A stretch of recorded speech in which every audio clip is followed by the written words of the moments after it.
Ya. Kenalkan, nama saya Aisyah Zahra dan saya Riri Rupiana. Saya Dinda Zahra dan Deliani Eka Fadila dan Adiles Milinga. Izin Pak, kami dari Universitas Muhammadiyah Riau, jurusan Psikologi Islam semester 5. Izin meminta waktu Bapak untuk diwawancarai untuk memenuhi tugas psikologi industri dan organisasi. Sebelumnya Pak, saya pribadi berbicara dengan Bapak siapa? Bapak Muhammad Hanafi. Muhammad Hanafi, baik Ya. Bapak Muhammad Hanafi. Salam kenal kami ucapkan kepada Bapak.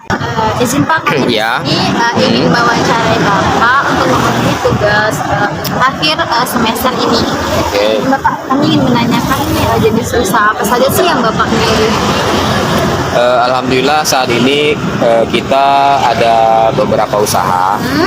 Yang pertama itu ada di bidang kuliner seperti minuman, itu ada jual es kopi gerobakan sama es teh gentong. Oh ya. Kemudian ada ponsel, jual aksesoris handphone atau kartu-kartu paket. Kemudian alhamdulillah yang ketiga itu ada sejenis floris, kita jual seperti bunga-bunga segar, hand bucket, dan juga ada gift untuk kado-kado untuk hadiah anniversary, happy birthday dan lain-lain. Ya, dari semua jenis Ya. usaha yang Bapak guliti itu boleh tahu nggak Pak, mana dulu usaha yang Bapak guliti dari sini? Yang pertama itu kita awalnya di floris, karena sejak tahun 2013 itu kita udah mulai buka, karena dulu waktu saat saya kuliah itu udah mulai bisnis ini udah mulai jalan. Nah, saat ini alhamdulillah terus berjalan. Berarti awal mulanya itu adalah di bidang floris. Iya, betul. Akhirnya berkembang dari berbagai bidang usaha. Ya, karena kita kalau bisa jangan berpatokan dengan satu usaha, karena suatu saat seperti tahun 2019 ada COVID, itu juga berpengaruh di semua usaha, salah satunya di bidang usaha floris, karena siapa yang mau beli bunga kan untuk wedding aja nggak ada acara gitu, sampai beberapa tahun ke depan. Jadi alhamdulillah sebelum kita COVID ini kita udah antisipasi dengan membuka ponsel. Dan alhamdulillah ada beberapa cabang juga punya kita kan. Jadi pada saat COVID itu yang jalan itu alhamdulillah ya di ponsel, karena orang isi pakai internet, aksesoris. Dari beberapa bidang usaha yang Bapak geluti ini kan dari masa kuliah ini kan Pak sampai saat ini Ya. sudah berkeluarga, itu kira-kira ada berapa jumlah karyawannya? Kalau karyawan itu berganti-ganti ya, karena tidak semua orang yang bisa kita percayai yang betul-betul memang serius bekerja.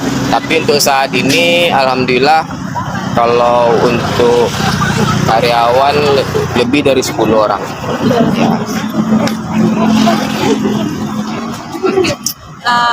Baik, ada nggak prinsip yang paling ditekankan dalam bekerja Pak, untuk karyawan? Untuk karyawan ya, itu saya pastikan karyawan kalau untuk bekerja yang pasti itu on time, karena kalau untuk jam aja tidak bisa kita tanggung jawab, bagaimana kita ke depannya kan.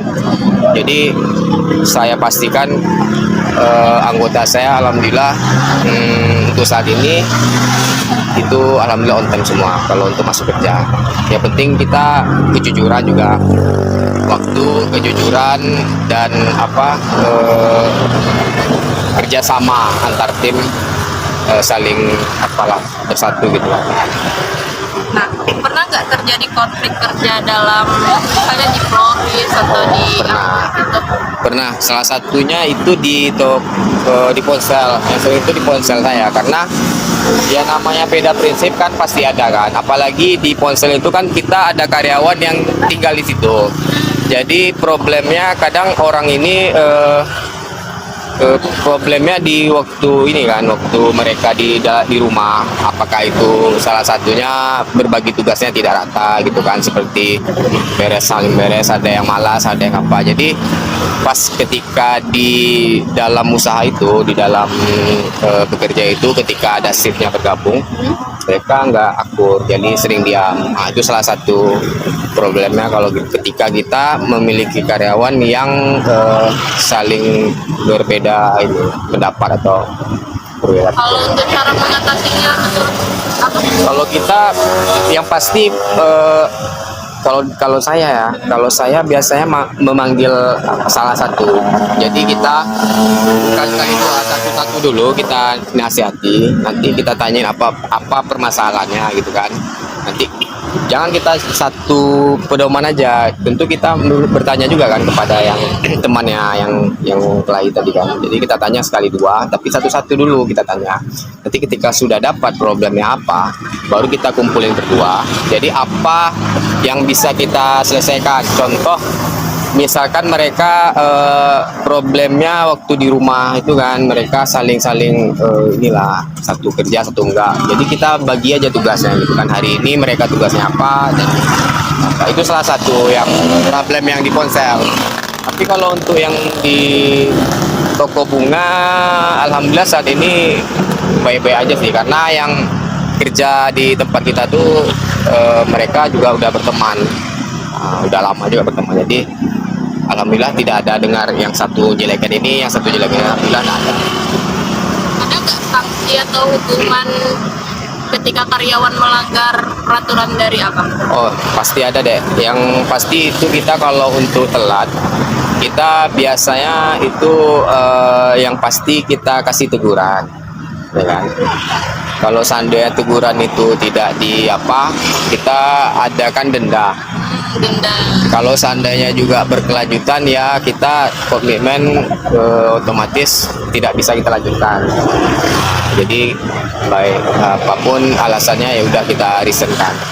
Itu salah satu kalau untuk waktu ya. Upaya yang abang lakukan untuk mengurangi pergantian karyawan, Bang?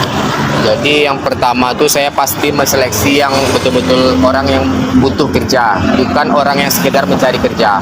Karena orang yang mencari kerja yang sekedar itu, mereka kebanyakan itu sekedar mencari peluang untuk menggantikan mencari kerja yang lebih baik. Maksudnya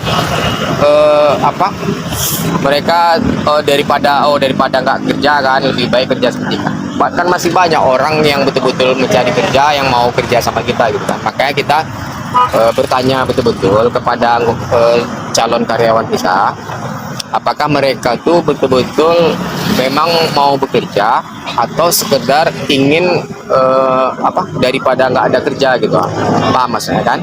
Nah, jadi kalau saya bilang kita dari wawancaranya dulu kita apakah nanti setelah berjalan kita kan nampak tuh apakah nanti bisa dia diterima lanjut apa enggak, itu tergantung dia.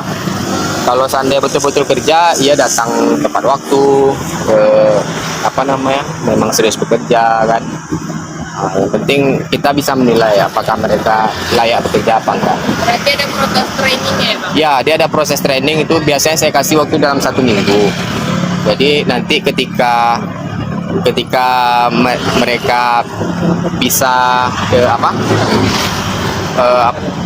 mengikuti peraturan, seperti datangnya on time, seperti melayani.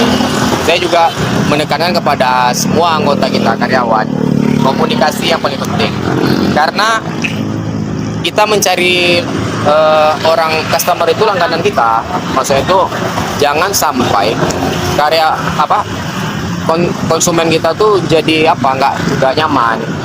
Nah, jadi saya memastikan awal saya wawancara itu, saya pastikan mereka tata krama yang paling penting. Kenapa? Karena nanti ketika orang udah kecewa, kita jutek, kita otomatis orang jadi risih dan tidak nyaman gitu kan. Jadi salah satunya juga komunikasi, karena kalau misalkan mereka kayak orang lebih dewasa seperti abang, kita sopannya manggil abang gitu kan. Kalau ada embel-embel di ujung, nah itu paling penting, karena kita kan komunikasi itu juga berpengaruh dalam usaha. Oke Pak, saya ingin menanyakan, tadi kan sedikit Bapak bercerita bahwasanya sempat mengalami agak sedikit turunannya di saat COVID-19 Ya. di usaha. Nah, itu bagaimana sih cara Bapak mengatasi perilaku tersebut, peristiwa tersebut? Yang pasti kalau itu kan udah musibah ya. Kalau musibah itu kan udah nggak bisa kita apakan. Yang itu saya bilang tadi, kalau untuk florist kita terus terang itu vakum dulu deh. Jadi betul-betul tidak ada aktivitas di sana. Jadi itulah saya bilang, kita jangan puas dengan satu usaha, karena kita harus ada backup. Kalau menurut saya ya, karena nanti kita nggak tahu apakah usaha ini berjalan terus apa tidak. Karena saya udah mengalami sendiri kan. Tapi alhamdulillah saya udah selama dari tahun 2013 kita buka florist sampai menjelang kita mau buka konter itu kan 2016. Alhamdulillah dari tahun 2016 kita merintis. Otomatis merintis itu apakah kita sanggup apa enggak itu kan tergantung kita. Memang awal-awalnya nggak terlalu ramai deh. Awal-awal kan karena merintis ini kan pasti ujiannya sepi dulu kan. Tapi itu tadi yang menutupinya itu ada usaha lain. Jadi yang membackup itu alhamdulillah kan ada di florist. Florist menutupi contohnya kayak gaji karyawan di Singapura gitu kan, atau bayar uang sewa kontrakan. Nah, jadi seiring berjalannya waktu, setahun 2 tahun, jadi kan nggak seterusnya sepi kan, lama-lama kan juga berkembang. Dan alhamdulillah hostel saya itu alhamdulillah bisa dikatakan saat ini kayak Telkomsel, branding Telkomsel udah ada di tempat kita.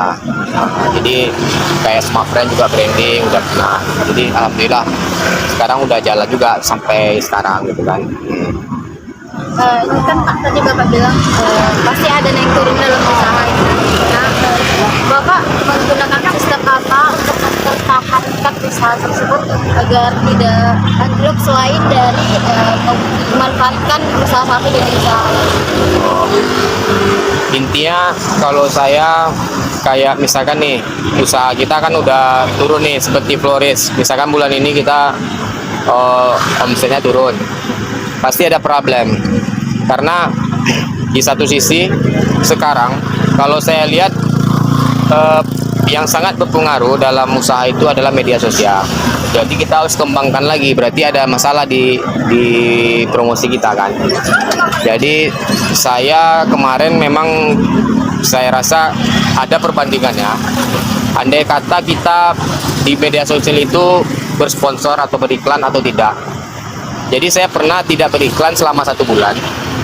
Itu memang berpengaruh dari sistem pendapatan kita. Jadi saya coba kemarin 1 bulan tidak bersponsor atau beriklan, itu memang jauh turunnya. Tapi setelah saya tahu, saya paham kan, jadi saya coba mulai lagi kan beriklan minimal 2 kali dalam 1 kali itu 2 hari gitu kan. Jadi sebulan itu ada 15 kali sponsor kan. Jadi alhamdulillah dari bersponsor itu ada peningkatan. Jadi orang tahu kan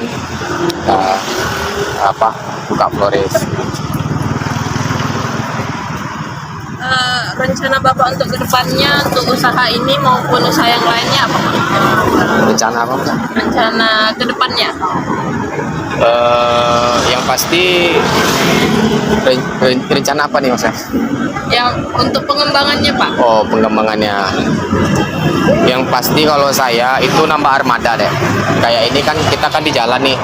Kebetulan saya ada nambah satu lagi sekarang lagi dibuat ya di Jawa itu kayak bajai yang bisa untuk jualan bunga juga. Jadi bajai itu bisa dibuka kayak usaha gitu. Jadi rencananya saya paling nambah armada lagi yang bisa betul-betul khusus untuk jualan bunga kayak di pinggir jalan ini kan. Jadi kalau konsep kita lebih bagus, jadi insya Allah nanti orang kan bisa melihat tuh. Jadi kan modelnya kan kayak terbuka gitu semua ya kan. Jadi nanti kita susun bunganya biar lebih menarik. Jadi kalau Oke, Pak, baik, mungkin itu saja pertanyaan usaha Bapak, karyawan Bapak, dan lain sebagainya. Terima kasih kami ucapkan kepada Bapak Hanafi yang telah meluangkan waktunya pada malam hari ini. Sekian dari kami, mahasiswa Universitas Riau, jurusan Psikologi Islam. Mungkin sebelum ditutup ada pesan dan kesan nggak Pak karyawan dan pedagang lainnya? Untuk karyawan, Ya.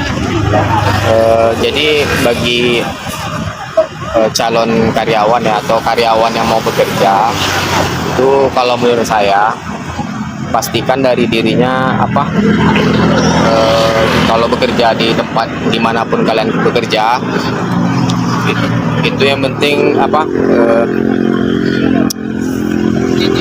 ya yang pasti jujur kan, on time kerja, jangan telat. Karena beda kalau kita sekolah itu kan kalau terlambat kan menurut kita kan biasa, betul kan? Karena kalau di tempat kerja berbeda, telat 5 menit aja mungkin kita dinilai sama bos kita apa kurang bertanggung jawab dengan waktu gitu kan. Gimana kalau kita nextnya bisa jadi 5 menit jadi 10 menit jadi 15 menit ya kan? Yang pasti jangan samain dengan kita kebiasaan lama, jadi harus yang jarangnya bangun pagi misalnya kan sekarang harus apa gitu kan, harus terus kejujuran juga yang penting, karena dari beberapa usaha kita yang banyak problematisnya itu seperti kurangnya kejujuran. Karena gini deh, banyak item yang dimiliki dengan pemilik usaha yang nggak bisa, kadang mungkin orang itu menilai tidak bisa terpantau, tapi ternyata banyak cara sebagai pemilik ini bisa mengetes anggota kita apakah jujur apa tidak. Oke Bang, mungkin itu aja dari kami. Terima kasih atas waktunya. Kami ucapkan terima kasih. Assalamualaikum warahmatullahi wabarakatuh.